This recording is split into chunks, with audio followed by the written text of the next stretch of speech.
When it comes to wasted potential in shows, there aren't many anime out there that break my heart more than Promised Neverland. If I tell you I was in love with this show, it would be an understatement. This show had a first arc on par with Attack on Titan in the sense that it became a unanimously agreed upon instant classic, a modern day masterpiece so to speak. You know a show is absolute peak if you start reading the manga straight after finishing the final episode. So you can clearly see that I was extremely excited for season 2, knowing the amount of ammunition that they had to work with. Goldie Pond arc, the Demon Royal family, the war arc, Hugo.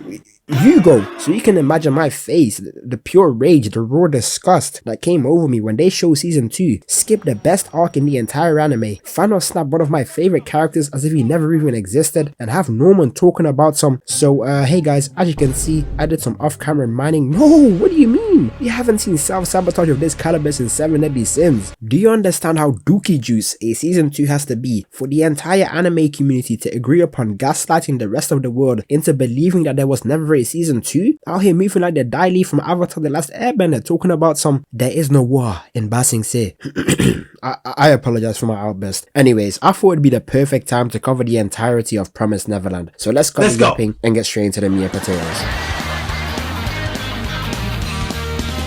Alright, the year is 2045, LeBron James is still terrorizing the league, Tokyo Ghoul still doesn't have a reboot, and GTA 6 has been delayed to 2046, as we first see a young Shoyo Hinata, Satoru Gojo, and Megumi Fushiguro looking out into the exit of War Maria before explaining that they are never allowed to go outside of the walls. Turns out that this is actually a giant orphanage called Gracefield, which is under the supervision of a foster mommy called Isabella, and honestly, it's looking so peaceful, got everyone out here dilly-dallying and having fun. It's also where we meet some of the main cast members from the opening sequence like Emma, Ray, and Norman. They get ready to have breakfast, and that's where we see all of the kids have their necks tatted with what said they rap, like they're some type of Atlanta rappers, so that already caught my attention. They also end up taking some type of test, and this had me thinking they were building super child soldiers over there or something. We find out the test results, and turns out that all of these kids are actually super smart, and that at the top of the class are Ray, Emma, and Norman with perfect scores. That's when Lance from Voltron gets jealous and challenges Norman to a game of tag, which perfectly introduces us to what type of character trait each one of them has. Norman is it and has to find all of them before the time runs out, and this guy is really moving like Satoru Gojo, picking 9 of them off right off the bat before using fake footprints to pump fake Sokka and Connie into a trap, catching them too. These guys are low-key bums. A man like me would have never got caught. Before my hamstring injury, I could probably keep up with Prime T'Challa and Steve Rogers. Norman ended up basically catching everyone except for one person. Emma and Norman are running through the forest like them ninjas in OG Naruto, but then Emma proceeds to clear a 20-foot long, one-legged long jump with perfect form. This might be the real Shoyo Hinata. She's 11 years old performing Olympic level feats. Norman is just as perplexed as us, and just as it seems like Emma is about to win, Norman pretends to fall over as Emma comes to the rescue just for him to say he was strolling. Norman really got that Aya Koji level strategy. From this encounter, we can tell that Emma is like your average shonen protagonist, super honest, kind, and athletically gifted. Norman is the smart, nonchalant side character, and Ray is low-key just like Megumi, that edgy, depressing side character type. Don is feeling sour after losing the 1v100 against Norman, so he says that Norman should go hide and everyone else has to go find him. They really treating bro like he's the honored one. Everyone is looking for him, but that's when Emma gets sidetracked by this ominous looking fence as she turns to the left and sees Norman. That's when Ray also spawns in and we find out some more lore. Turns out Isabella has warned everyone to never go near the gate or the fence because it can be extremely dangerous. Everyone pulls up and they explain to us that the children in this orphanage can be given foster parents at any time. However, when you turn 12, you'll be leaving regardless. That's when Sadness from inside says that all the people who have left before them never actually sent any letters back home, which is very weird. It really had people pondering. They started to talk about the outside the same way Eren, Mikasa, and Armin were talking about going beyond the walls. It was actually kind of wholesome. Connie is the next person to leave the orphanage, and it's clear that everyone really loves her. Even though I didn't really have any real attachment to her, I still feel some type of way when I was like rewatching this show and seeing her leave. Isabella starts humming her lullaby as she takes Connie to her new foster parents, but that's when Emma spots Connie's plushie and realizes she forgot it. So Emma and Norman decide to chase after them to give it back. The Maze Runner gate is finally opened up as Emma and Norman walk through looking for Isabella, but as they get to the car, they realize no one is there, so they begin looking around and see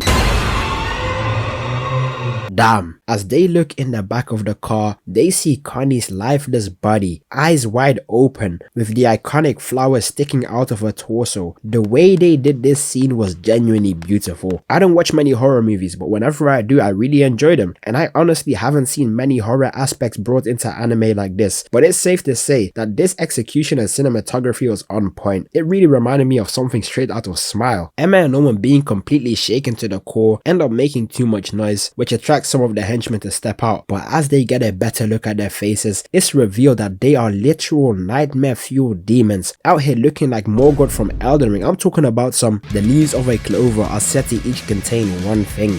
In the first three dwell integrity, hope, and love. The fourth leaf is given for good luck, and in the fifth,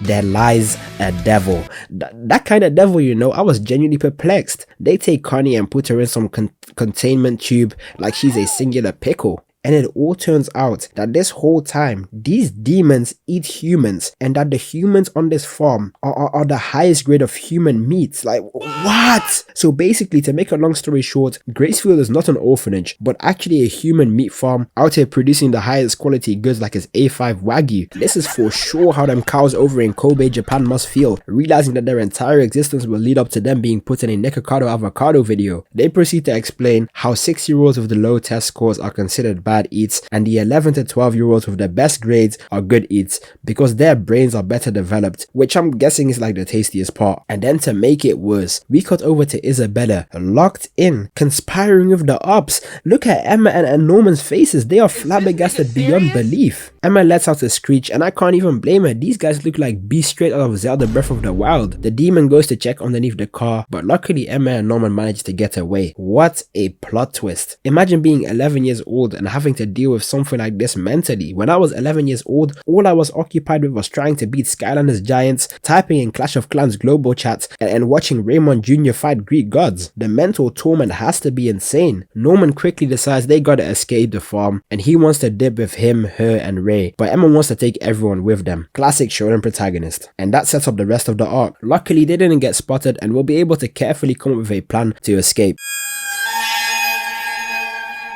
Yeah, nah, they are cooked. It's said that Isabella is way smarter than all of them, so her finding the plushie with that look on her face, you already know she's added 1 + 1. We got over to Emma, understandably so, having PTSD of what she just saw, and I gotta say, as someone who was watching it while it aired, the memes people were making of this scene were straight up heartless.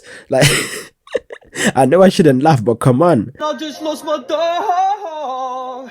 How my brother taught me how to chase the bag. Get right in the field, I had to make a bag. The day he lost his soul, wish I could take it back. We see how Isabella is acting completely normal, but Emma is clearly still shaken up. So Norman explains to her that she gotta act her usual self if she doesn't want to draw the suspicion of Isabella. Emma and Norman begin thinking of a plan to escape Gracefield, and in order to escape with everyone, they are on a deadline where they need to make sure that they leave before the next shipment. They do some scouting past the fence, and that's when they come face to face with Cena. They deduct that they'll need a rope to scale the wall as they can't hear any guards patrolling. The plan's coming along nicely, but that's when 2 kids go missing and Isabella goes out to look for them. But in the process of doing so, she purposely pulls out what looks like a GPS, and then 5 minutes later returns with the 2 kids. She really did this to send a message to whoever was aware of the demons. This is some high level mental warfare. Look at that satanic smile. Auzu billah. They return inside and Emma is sulking by Connie's old painting.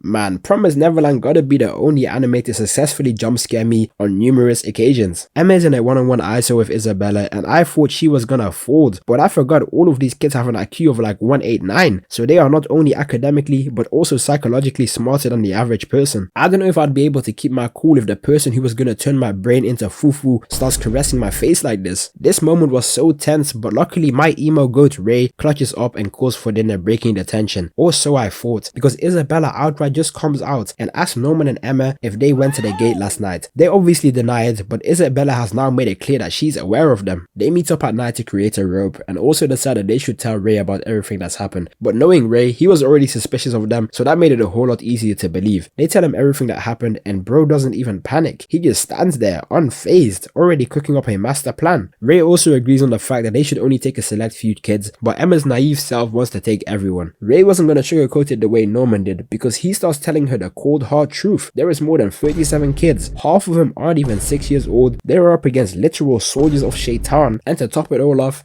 Ray says that the outside probably has no humans and it will likely be a demon world they are living in. Damn, when you put it like that, it really puts into scale how fried they truly are. But despite that, Emma with her Luffy mentality says, I don't care, and still wants to take everyone. Even if it's a demon world on the outside, she'll create a new world where humans can live safely. Ray is really getting rage baited. Even the calm and collected Norman has been infected by Emma's ambition. It's really nice to see Emma all smiling again, and now that Ray has joined the party, it's looking a lot more likely for success. After realizing the two smartest kids on the farm were the ones who found out about the demons, Isabella decided to call on backup from that one black girl from Hunter x Hunter. But she's no longer a kid. We are talking about a 6'3" muscle mommy who's built like Michelle Obama. They also replaced Connie with a new baby that they'll just raise up again. The cycle really just continues. Sister Krona and Isabella are having a one-to-one meeting where she tells Krona that some of the kids have discovered the secret. Krona was brought in as an assistant, but we quickly find out that she is genuinely insane, out there talking to a black baby doll the same way Moonlight talks to the moon. Turns out she wants to be a mom of her own farm, and to do that she will pretend to work under Isabella and try to figure out who the kids are that found out about the secret and reported to the higher ups. Even though a new adult has joined the battle, Emma, Ray and Norman are not discouraged, as they use the new baby to find out where the trackers are hidden, as they'll likely still have some type of like mark from where they implanted it. We get a little bit of a lore update, and it seems like the highest grade is only reserved for a demon that they call the One, and it's kind of like regarded as some type of god of the demon race. These demons are out here looking like Ainzel Gown from Overlord. I sure hope they give us further clarification on this demon deity.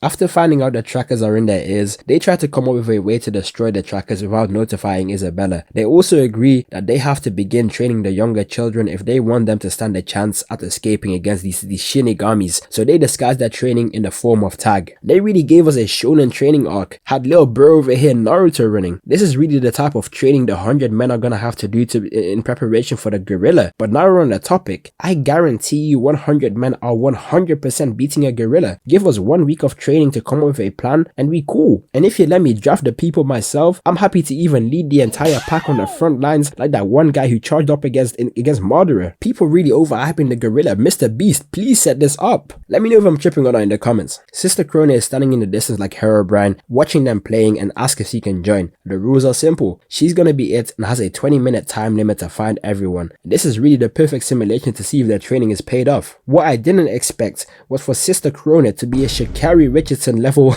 track star. If it wasn't for the jolly music in the background, this would really be a scary sight, out here spawning in like that one guy from Get Out. She baits the first kids and catches them with a trap before continuing to hog down the rest of them one after the other. This man is terrified, and rightly so. Are we sure these guys are fully human? Look at the state of this tree. This is the stuff Batman was doing after training with those damn Tibetan monks. There's only a few left in the battle royale, but Emma decides to save the two kids, barely managing to get away. Damn bro, is this a game of tag or a game of Saw? Norman and Ray are the last ones standing, but their time has officially run out and they beat Sister Krona. Norman is really feeling himself, standing there like Sasuke at the start of Shippuden. After that little display of strength, both Sister Krona and Isabella haven't really made a move, so the gang comes to the conclusion that there is likely a spy amongst the children, and the thought of this alone had Emma shook because she didn't want to suspect any of her brothers and sisters. When this news first landed, I was starting to suspect anyone and everyone. I know you're lying if you didn't think for a split second that Phil was the mastermind.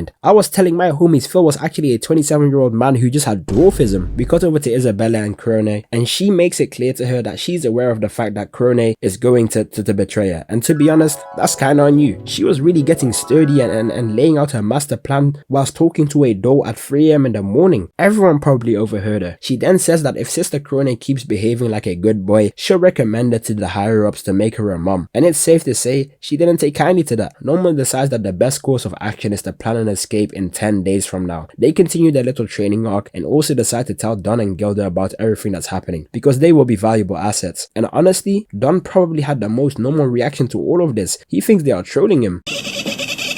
No, for real, don't play like that. Are you serious? How you know? Put that on everything. Damn. Gilda says she's had the suspicions ever since Emma and Norman went down to the gate. No matter how goofy these kids sometimes seem, we gotta remember every single one of them is technically a genius in their own right compared to like a regular child. Norman tells Ray that he's going to test their loyalty by telling them where the rope is hidden, but he will use dummy ropes. So he tells Don it's hidden behind the bed and tells Gilda it's hidden behind the bathroom ceiling. So whichever rope disappears will be the person who's the spy. So now we wait, and as night falls, Gilda gets up, and just when I was starting to sound like that one Berlizzi clip, Let's go! I'm sick of her ass! I'm sick of that shit! No. I've been dealing with her shit this season. Oh yeah! Oh yeah! Oh yeah! it turns out she was actually going to Sister Cronus to stand 10 toes down. When men army against 50, nigga, I stand on business. That's no longer Gilda, that's we call her Big G. Never snitching. But sadly, Sister Cronus got 99 perception, so straight through her. This might be the nastiest read I've ever seen in all of anime. She still holds it down though, even after being bribed with a meal from McDonald's. And that's when we cut to Norman and Ray, who end up seeing that the rope under the bed is gone, meaning that Don is the spy. But without giving us even a second to let it marinate, Norman turns to Ray and says, "Psych!" as he explains that Ray is the real traitor. Damn, I take it back. This is the nastiest read I've ever seen in anime. Had the calm and collected Ray perplexed. I'm gonna be honest, when I first watched this, I was flabbergasted. This is on par with when they revealed Reiner and Bertolt to be Titans. Man, not my Sasuke Uchiha Hiei Shadow the Hedgehog coded goat. Ray comes clean and admits that it was him, and proceeds to explain that he has been a spy for multiple years, which means for like probably half a decade. He has been a co-conspirator, an accomplice, and a sister in the killing of his fellow siblings. He was sitting idly by as his little brothers and sisters were getting turned into an Arby's meal. Like they got the meats. And he was ready to frame Don too. Norman remains calm and gives Ray the option to basically betray Isabella and join their side instead, since Emma already said that she wouldn't leave the traitor behind regardless of who it was. And on top of that, Norman says that Ray was the one who set him and Emma up with Connie's bunny so that they could go and find out the whole truth about the farms. And that's when Ray explains that this was actually part of his plan all along. Bro is feeling like Eisen. He was planning on gaining Isabella's trust all these years so that eventually him, Emma and Norman could all escape, but he didn't take into account Emma's shonen protagonist mindset of wanting to save everyone. Ray said that he's found a way to destroy the tracking devices and is happy to work with Norman as long as he tricks Emma into leaving all the younger kids behind and only take Gilda and Don. And if you look at it logically, he's kinda right. I think even Norman agrees, because no way a 3-year-old is going to outrun these Cthulhu type creatures. They meet back up with Emma, and Ray straight up comes clean and tells her that he's the spy. And Emma is feeling just like us. Norman catches her up to speed and she seems pretty understanding until she adds 1 + 1 and realizes that Ray watched all their siblings get turned into doner kebab. So she starts acting like prime grown freaks in the Chimera Antark and tells Ray to never do something like this ever again. Look at the determination in her eyes. They get back to planning and find out that at 8 PM, Isabella always disappears, so they come to the conclusion that there is likely a secret room somewhere where she communicates with headquarters. Don wants to try and scout it out, but Ray tells him that's a dumb idea. You know, I'm starting to notice a bit of underlying hatred between Ray and Don. First he tried to frame him as a spy, and now he's calling him dumb? Emma, Ray and Norman move on to the next objective and try to figure out more stuff about the outside so they can actually survive. That's when Emma says she found these books by someone named William Minerva, who actually seems to be leaving clues behind on how to escape and how to survive in the demon world. Donna and Gilda ignore the warnings and go into Mom's office to find the secret bunker. This is giving me Attack on Titan feelings to when they try to get into Grish's chamber. Don starts moving like Ed and Moro from Great Pretender. They sneak into the hidden bunker, but as they make their way through it, they see Connie's plushie. But not only Connie's plushie, they see all the plushies of all the children who were shipped out before her. Damn! Don begins piecing everything together, like when Light regains all his memories and goes to Emma, Ray and Norman to confront them about the truth. They hold another emergency meeting and Don starts full court pressing the entire gang.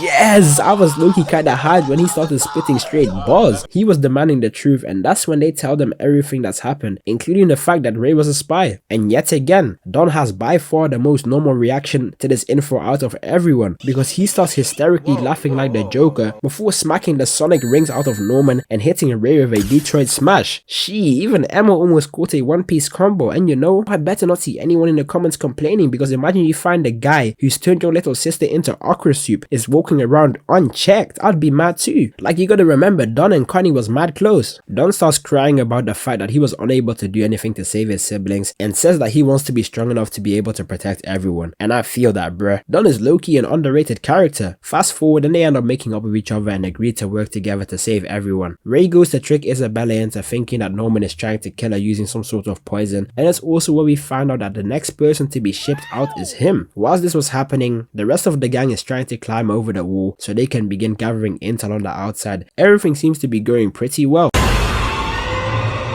Yo, Sister Krona is actually an animatronic. How long was she standing there, bruh?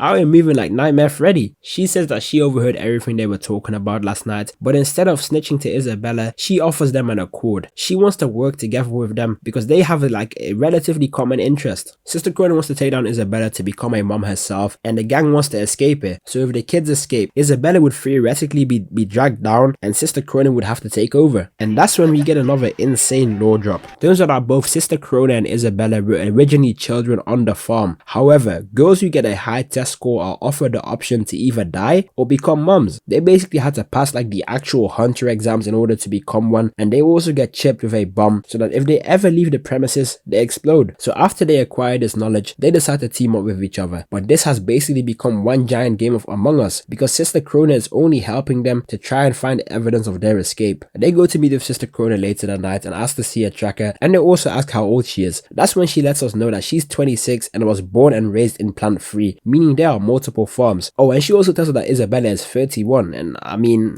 hey, she's aged like fine wine. I think I can low-key fix her. I'm not opposed to swimming in some milk, if you know what I mean. Are you serious, my brother? I beg your pardon. They continue to ask her more questions, but that's when Sister Krona pulls out the reverse Uno and starts giggling like Batman who laughs and begins saying that she knows that they know how to break the trackers. She's really a psychological demon. This is how it feels to guess your homie is the imposter in Among Us just from a change of tone in his voice. Sister Krona begins looking for the thing that could break the tracking devices, but that's when Isabella pulls up to her room and gives her a letter that says she has been promoted to mom. But for whatever reason, Sister Krona is skeptical, and I would be too. She packs her bags and goes to the gate to meet Grandma, but instead of taking the proposal, she decides to snitch on Isabella. Grandma reads the letter and tells Sister Krona that as long as the children are under control, it doesn't actually matter if they know or not. And look at Sister Krona, she looks defeated, and I understand her pain. Logically speaking, she did everything right and followed the protocol, but Isabella is basically the grandma's favorite. This is like when you get in trouble for talking whilst the girls in the back are having a whole ass podcast. Grandma tells Sister Krona that she has become a problem as the gate shuts down behind her and an 8'9" cursed spirit spawns in while Queen from One Piece and Grandma just watch the slaughter unfold. Man, this scene is so beautifully done as we see Sister Krona's life play out before us and she ends up getting stabbed by the Goompa. Goopna? I've definitely butchered that. And that's officially the end of Sister Krona. What a well-written character. She played her role perfectly as the antagonist. I know a lot of people genuinely hated her. We skip over to Ray, who's distracting mom so the gang can go and explore outside the wall. But that's when she tells Ray that Sister Krona is dead. Dead as hell, as she lets out this devious smirk. Ray, realizing the plan's compromised, runs to her room, and that's when Isabella says, I don't want to play with you anymore. As she says, she knew that Ray was lying to her this whole time and locks her in his room. Isabella steps out with the tracker to go and find Emma and Norman and walks past Don and Gilda like a D1 hater. I'm starting to think Isabella is low-key enjoying this. She might be doing it for the love of the game. Don runs in and saves Ray as they all go to chase her down before she can get to them, but it's too late. Isabella arrives at the wall and drops her mask. This is the first time we get to see them display their true emotions since the incident. Long story short though, Isabella basically tells them to give up and die. Isabella suggests that they can continue living the rest of their lives in this happy fairy tale until they get turned into jerk chicken and plantain. She's saying that they should just live in ignorance as that's the highest form of bliss. Isabella would have been a huge fan of Madara's infinite Tsukuyomi plans. Realizing the situation, Emma decides to rush Isabella so that Norman can climb the wall. But we gotta remember, Isabella is a 30-year-old trained woman. Isabella ended up breaking Emma's leg, and this might be the most realistic thing that's happened yet, because no way an 11-year-old girl should be able to hold back a grown woman. She is truly a Hall of Fame menace to the nation. Emma won't be able to escape until her legs is healed, and on top of all of that, she reveals that Norman will officially be shipped out tomorrow. Damn! This is truly one of them shows where you can just never predict what's going to happen next. The gang is doing bad out here. Emma is on 2 HP, she can really use the amplifier right now. Okay. I'm stupid, I'm so stupid, I'm sorry. Ray is going through all 5 stages of grief, and Norman is going through a literal existential dread, finding out that he's about to die, all this at the age of 11. But even so, job's not finished. Job finished? I don't think so. Because they agree that Norman will escape on his own and stay in hiding so he can join the rest of the gang once Emma is healed up. But Norman just hits the speed phase. This is the phase of a man who knows he's cooked. Because if he disappears, that means they'll probably ship out someone else in his place. But of course, Emma's jolly eye and Ray's emo eye say that since they gotta be in perfect condition, they might as well break some bones in Ray's body too, since then they won't be able to be shipped out. Emma low-key might just be going from Hunter x Hunter. They both got psychopathic tendencies. This is also when Ray explains that he doesn't have infantile amnesia, which means he still has memories all the way from when he was in the womb. He basically remembers everything that he went through as a baby. He then explains that going past the gate doesn't mean going into the outside, but actually means going straight into headquarters, and the only way they can escape is past the wall. Norman finally agrees to their plan and attempts to escape on his own. He runs through the grasslands, hops the fence, climbs the wall using the rope, and reaches freedom.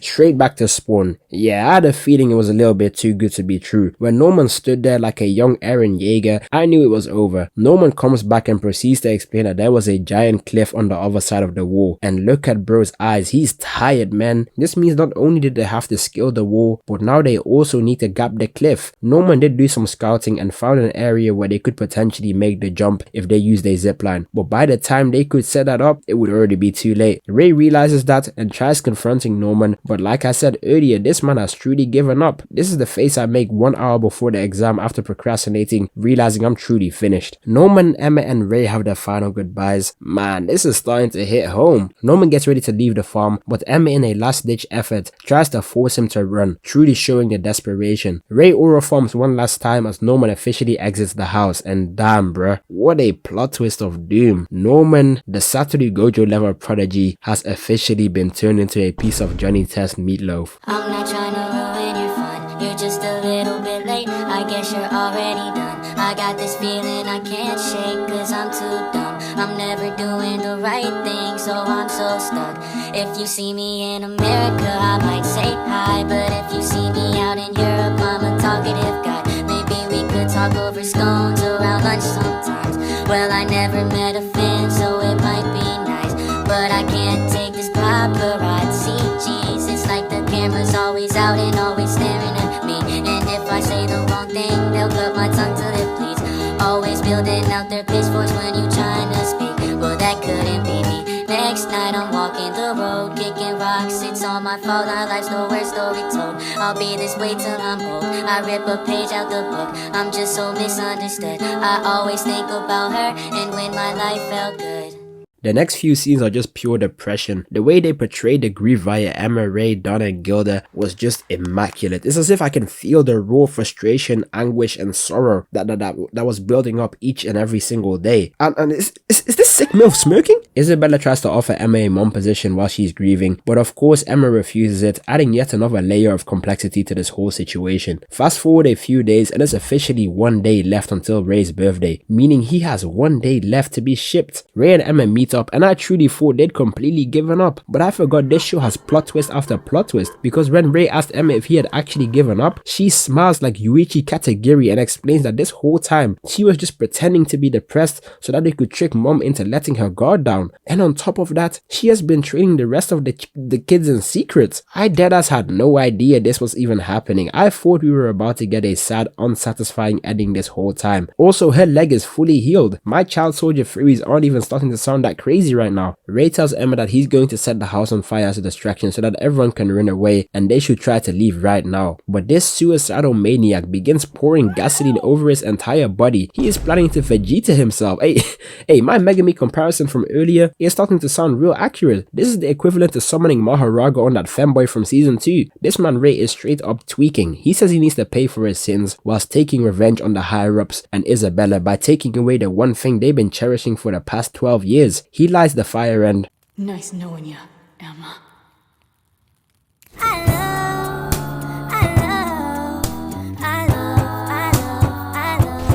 You just need something. You just need some love. Tired of fucking with these lame hoes, baby. You just need a thug. You have to help Ray.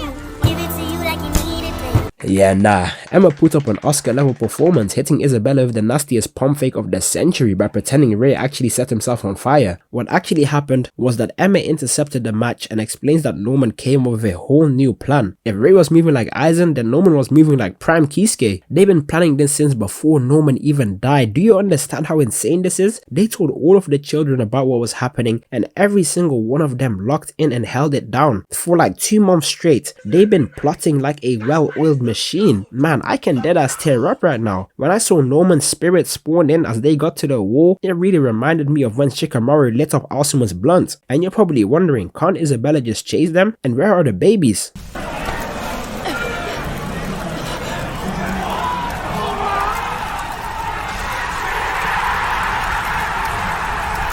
Damn. Philip the clutch shooter, the 3'1" slasher, the star boy, the wonder kid. They decided to leave him behind as the one in charge of all the children younger than 6 because apparently Phil's been suspicious this whole time about what was happening at the house. Phil stalls Isabella and leaves her to the rest of the children so that she can't go after the others. Look at the way bro locked in. That's what I'm talking about. How does it feel? How does it feel to be stuck on the sideline watching the MVP? Mind you, he's like 4 years old. Isabella sounds the alarm, releasing an army of demons, but the kids already made it to the crossing point. All that's left is to nail the throw. And of course my goat Young Don clutches up and brings home gold. It really might be time for some uncomfortable conversations about Don. He might be top 5 in this arc. Don crosses and sets up the other zip lines, letting each of the kids cross the border one by one. It really looks like they are gonna do it. Emma is the last one left, but Isabella is hot on their heels. But she stands there, unfazed, as she cusses out Isabella, horrifying till the last second, before sliding down and cutting the ropes. Absolute cinema, pure peak. This might genuinely be the greatest season 1 in the history of anime. Comment down below if you think I'm wrong. It's right up there with Attack on Titan. I said it earlier. We ended up getting a little backstory for Isabella, and it's kinda just as I thought. She's really just a product of her environment. She used to be just like Emma, like practically 1-to-1, a really playful tomboyish girl, and there was this guy playing the iconic lullaby we know today. Turns out that Isabella had some kind of crush on this guy, and he ended up getting shipped out. And that's where we also see that the current grandma used to be Isabella's original mother. She was so sad she tried to escape on her own, but came to the same safe point Norman got to. But instead of trying to find an alternative method, she folded to grandma's manipulation, and when the time came for her to be shipped off, she chose to become a mom instead, where she went through the same training as sister Krone and was forced to bear a child. But here is the most messed up part, because one day after she became a mother, she heard someone humming the lullaby from her childhood crush, and it was none other than Ray. Isabella, obviously confused as to how Ray knew that song, he turns around and says,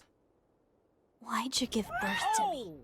"What the actual hell? Whose idea in upper management was it to have her own baby in the same farm she would be assigned to?" I know Shaitan was laughing his ass off cooking up this nefarious scheme. But all jokes aside though, Isabella is definitely a misunderstood character, don't get me wrong. She deserves a lot of the hate she gets, but it's clear that she cared for the children in her own twisted way. From my perspective, it's kinda like she tried being as harsh as possible to them so that if they did manage to get away from her, she would be certain that they'd survive, because they already went through hell on the farms. I don't know, maybe I'm looking into things too much. It's kinda like how Terrence Fletcher would be overly harsh on Andrew because he saw potential. Isabella waves over the children and wishes them the best as she returns to Phil and tells him they escaped safely, meaning she knew all along. The kids run into the forest and a pure feeling of relief washes over me as they experience their first sunrise as free people. Wow. And then to top it all off, they end the season with this banger opening talking about some na na na na na na na na. Now then, we are facing quite the predicament, a crossroads so to speak, because if we end everything here, we are talking about a 9.5 out of 10 series, a modern day classic, something that genuinely would find a spot in my top 10 anime, but we can't ignore the facts. I know you don't want to hear it, but season 2 does in fact exist, and seeing as I've covered Tokyo Ghoul, Record of Ragnarok, Brewdog season 2, and hell even Rent a Girlfriend back in the Heian era, why not add one more crappy season to the list? So join me as I speedrun the shit show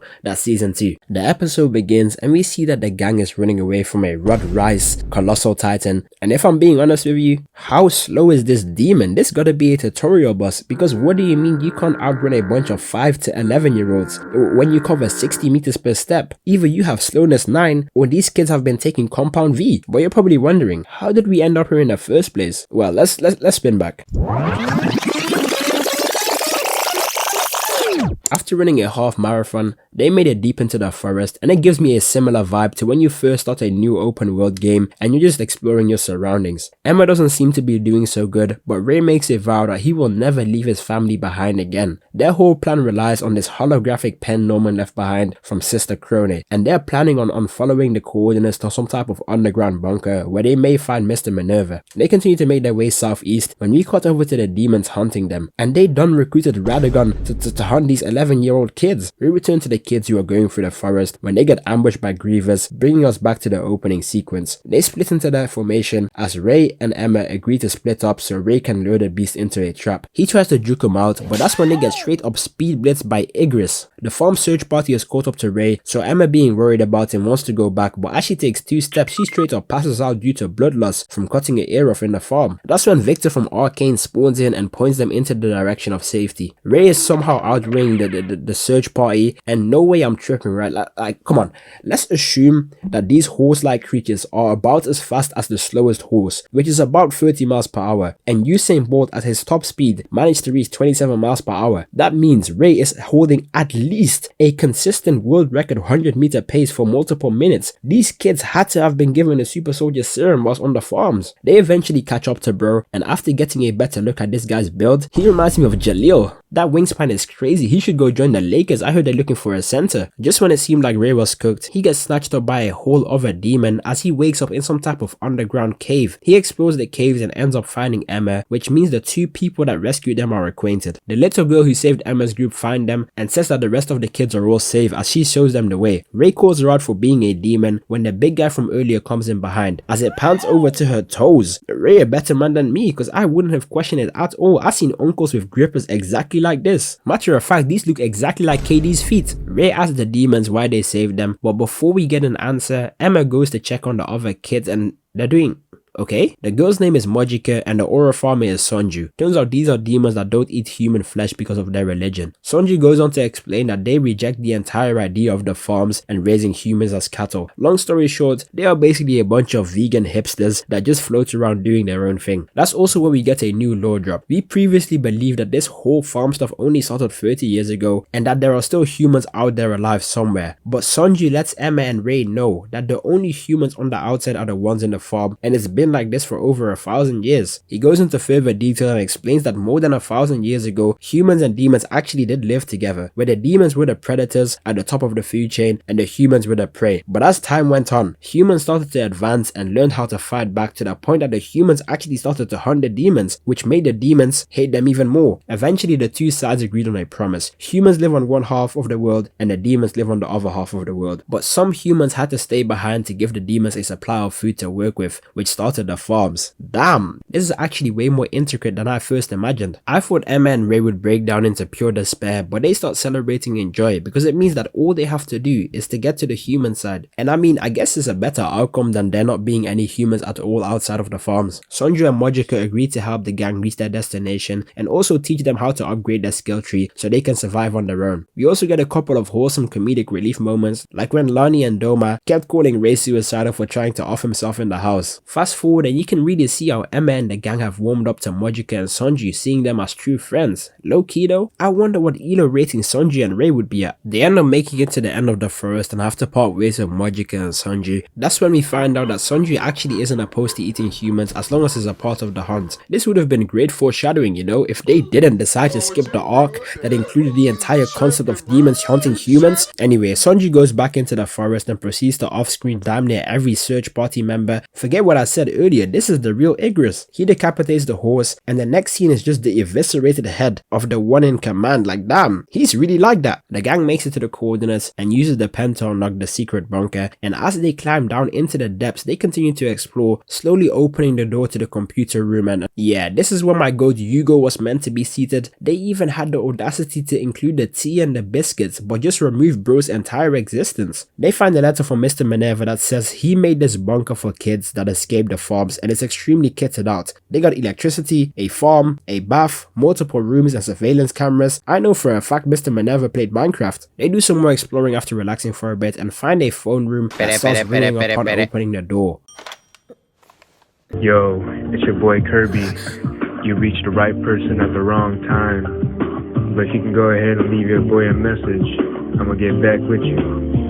Yeah, basically, Mr. Minerva left behind a message for whoever would find the bunker. He begins to explain that he used to work with the farms and thought that the 1,000-year promise was cruel and inhumane, so he created his alter ego William Minerva to help the kids from the shadows. But sadly, the farms ended up finding out about what happened, so they executed him. He then gives them the option to either live here forever in peace, or they can go to some type of Skylanders portal that will take them to the human side. So now it's up to the gang to decide what to do. We cut over to Isabella and see that she's been locked up, but that's when Grandma comes in to visit her to let her know that very soon she'll be able to see her kids again. Dawn is camping cams like Deji on Simon Among Us, but the enemy Sabotage comes and blows a hole through the hideout before grown men drop down into the bunker equipped with netherite armor and blue SMGs. All this for a bunch of elementary school kids is crazy. The kids are on high alert and manage to run into the caves, but a final enemy combatant drops down holding them at gunpoint just to get dismantled by 2 arrows and get body checked by Emma and Ray. They run out of the other exit and I really thought they made it, but they had another squadron waiting for them on the surface. Just when I thought they were gonna get sent back to the farms, the Babadooks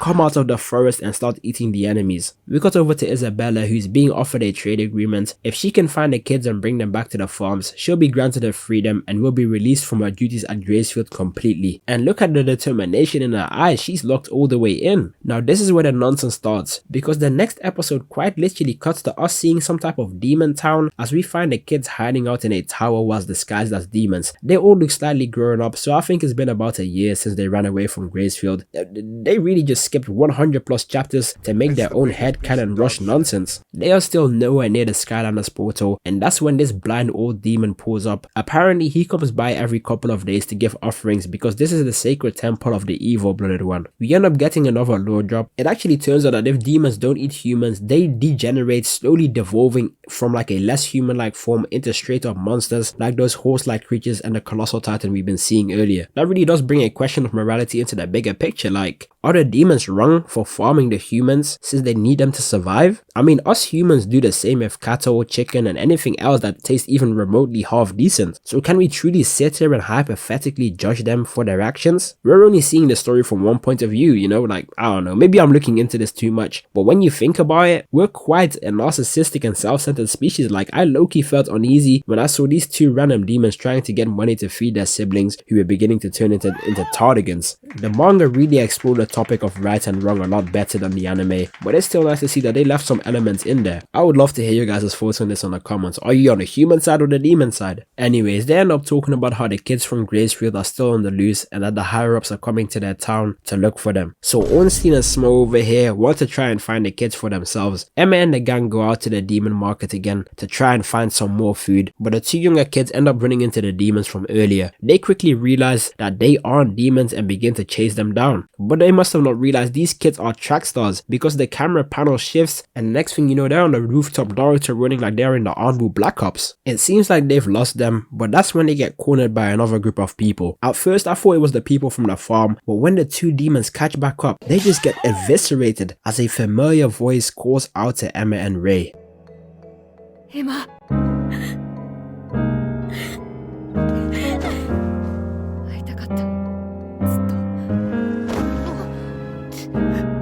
来ててよかった。了解。バカレイ。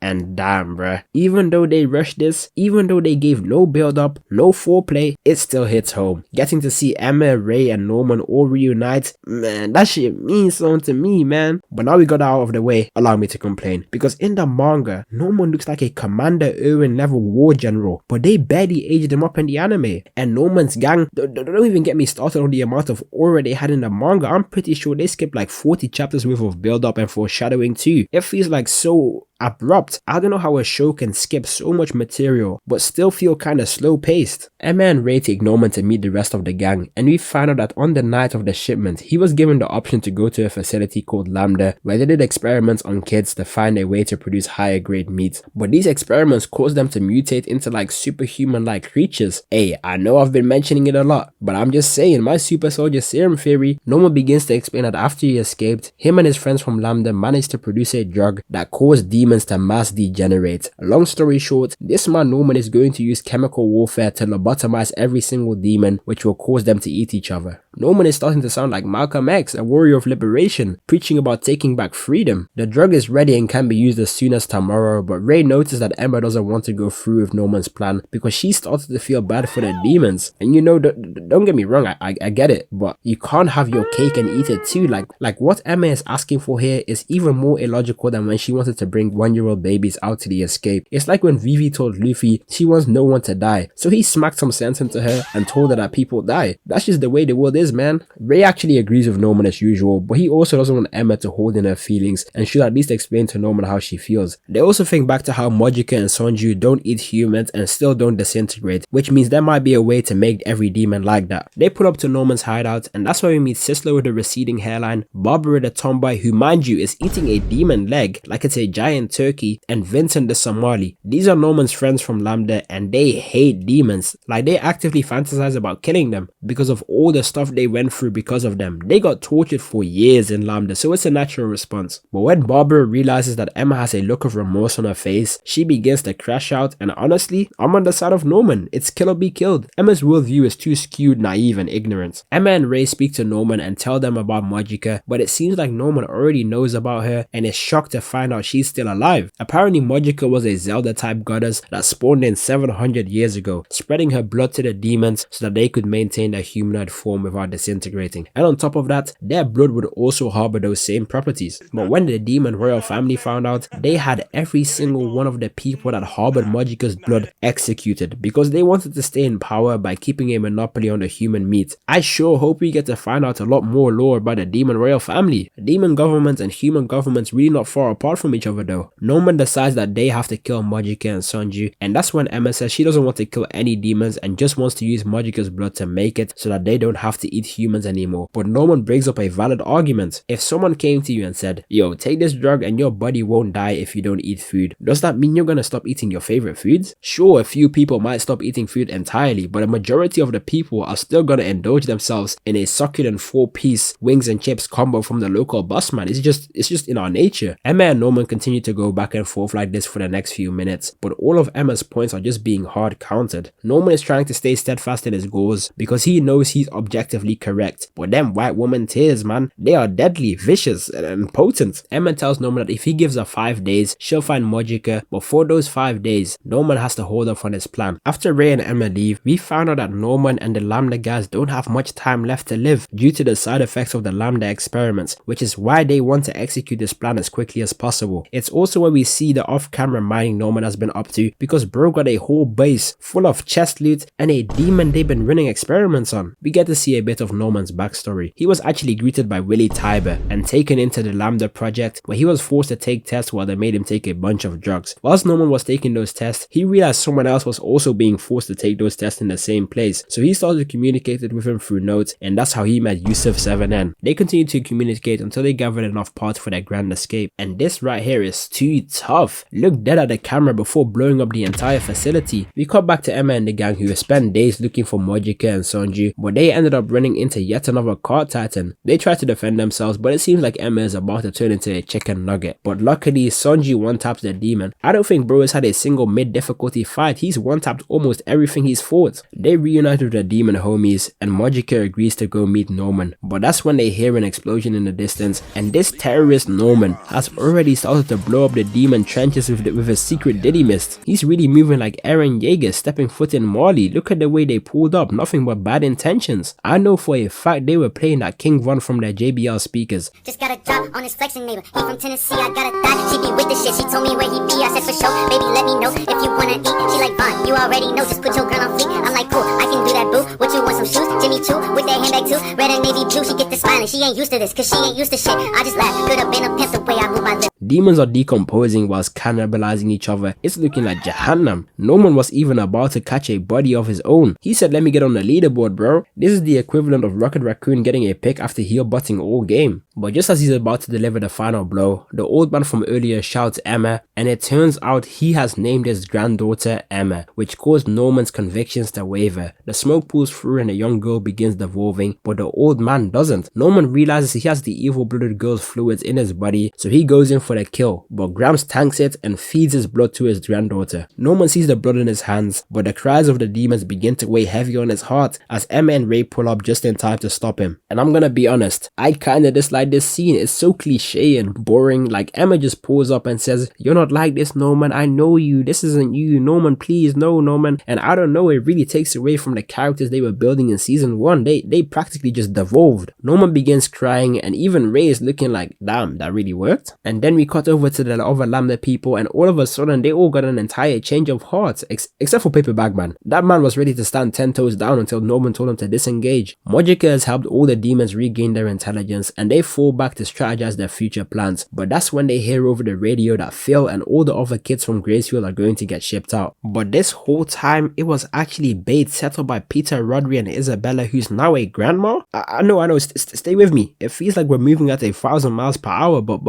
this is literally how they decided to set up the series. They continue to strategize on how they are going to break into Gracefield, but that's when we get possibly top 5 ass pulls in the history of anime ass pulls, because Gramps over here happens to be a follower of the evil-blooded one and ran into a human 15 years ago who was probably Mr. Minerva, who happened to give him a pen that happens to have a detailed blueprint of headquarters. Like what? I mean, I guess. They decide to break into Gracefield and hopefully reach the Skylanders portal that will send them to the human side. Everything seems to be going well, but that's when AJ Shabil calls Peter and says he wants to strike a deal by betraying the gang in exchange for his safety. Also I thought, because it was actually all part of Norman's plan by giving them a fake plan to throw them off. We see my goat Phil again, but this time he's getting ready to be shipped out. The gang is preparing for war and they send out the first decoy air balloons, which all have explosives causing fires in each of the farms. That's when the Lambda strike team plus Senshiig drops down and begins squad wiping the foot soldiers. This allows the actual gang to drop down onto the old Gracefield farms and use the underground wells to make it into the headquarters. They infiltrate the base and send all the younger kids to blend in with each farm to relay the orders, and just seeing them all reunited with their old homies was peak fiction. I'm even getting a little bit emotional. Vincent hacks into the systems, shutting down comms, but not before cussing out Peter Rodri's entire bloodline. They put Emma on the intercom ready to give the signal, bringing it all full circle. Let's play tag. Each group begins sprinting as they make it all the way to the Skylanders portal. Phil and Emma reunite, and I genuinely thought they were about to clean house, but that's when all the moms pull up, including Isabella, whilst equipped with Dracos and switches. Peter Rodri is talking all spicy for someone who got one-tapped by Eren Yeager, and Isabella must have agreed, because she and all the mothers switch up and decide to side with the children in this final stand. The moment this man started talking like Light Yagami, I would have Swiss cheesed him, but that's when the other demon speaks on the intercom and tells that reinforcements are on the way, but they ain't realized that Emma was making allies like Prime Luffy, because all the villagers her and Magica ended up saving rise up and storm Gracefield. And what was it that Bugs Life was trying to teach us? These puny ants outnumber us 1,000 to 1. If they figure that out, it's gonna be a problem. We are witnessing a real life rebellion. Gramps pulls up with his peoples, takes over the farms, and Peter is genuinely defeated. And to make things worse, Emma starts talk no jutsuing him and offers him a chance at redemption saying he's free to join them. This is the equivalent to getting free crown on Clash Royale and then your opponent keeps spamming good game and laughing emojis. That's when we end up learning about Peter's backstory, and basically his brother was the original gatekeeper before him, but when he learned about the promise and how the Rodri clan betrayed humanity, he became so disgusted with himself he wanted to atone for his ancestors' sins. That's when he adopted the alias William Minerva and tried helping the children on the farms. Peter Rodri on the other hand was an actual psychopath who saw nothing wrong with the promise, so when he saw his brother trying to help the people on the farm, he snitched on him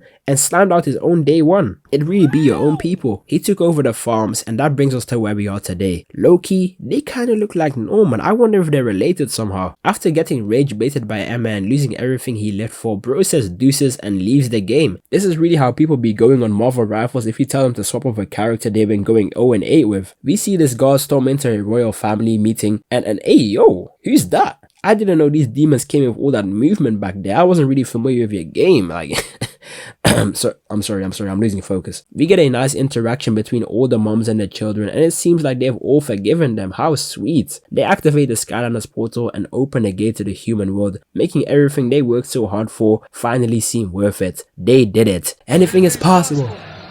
Anything is possible! You already rushed the past 300 chapters, you might as well just keep it stepping and wrap it up. But nah, on a real. Emma, Ray, Norman, and the people from Lambda agreed to stay with Magica and the demons to help change all of the demon world and make a whole new promise, because if they do leave, the demons can just remake and rebuild. Like what's 16 more years? I can always start again, make another kid. That goodbye kinda hit though, I can't cap. Even though it was extremely rushed and not at all manga canon, seeing the kids happy and smiling tears of joy as they experienced true freedom for the first time was just truly amazing. And hold up, is this New York? Where are the Avengers? Where's Spider-Man? Where are the Teenage Mutant Ninja Turtles? You mean to tell me there was a portal to an alternate world where kids were being turned into A5 Wagyu and you guys did nothing? Yeah.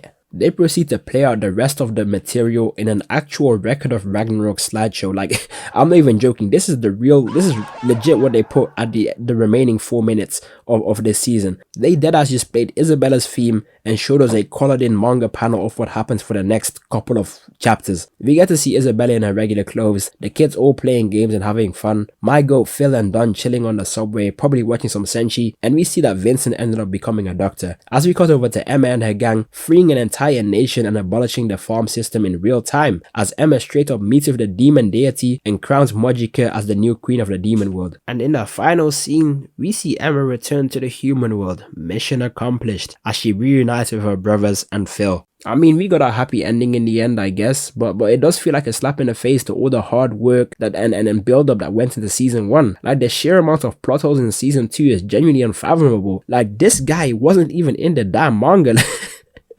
They really gave us Grams instead of Hugo. I'm sick. I'm sure you guys in the comments will drop all the important info we missed out. And nevertheless, if you take season 2 for what it is, it's still a solid 4.5 out of 10 season. But knowing what it could have been is what stings. What they should have done though is give us some OVAs where we get to see like the kids in the human world, like people going to school, I don't know, maybe some romance development between Norman and Emma, or hell, even just seeing the kids as adults. They probably have some serious trauma though. But yeah, that's it from me. This video is extremely long and I'm in the middle of finals, but don't worry guys, because after I finish these finals, you guys will have my undivided attention. I'm going to be dropping so much content, making a second channel, and I'll be bringing back the daily streams. If you enjoyed, make sure you drop a sub and comment down below your thoughts. I truly appreciate every single one of you. YouTube thinks you'll like the video on screen next, so check it out. Peace. Oh, and follow the IG. If you get to 10k followers, I'll drop a 1 hour Inazuma 11 video. Peace.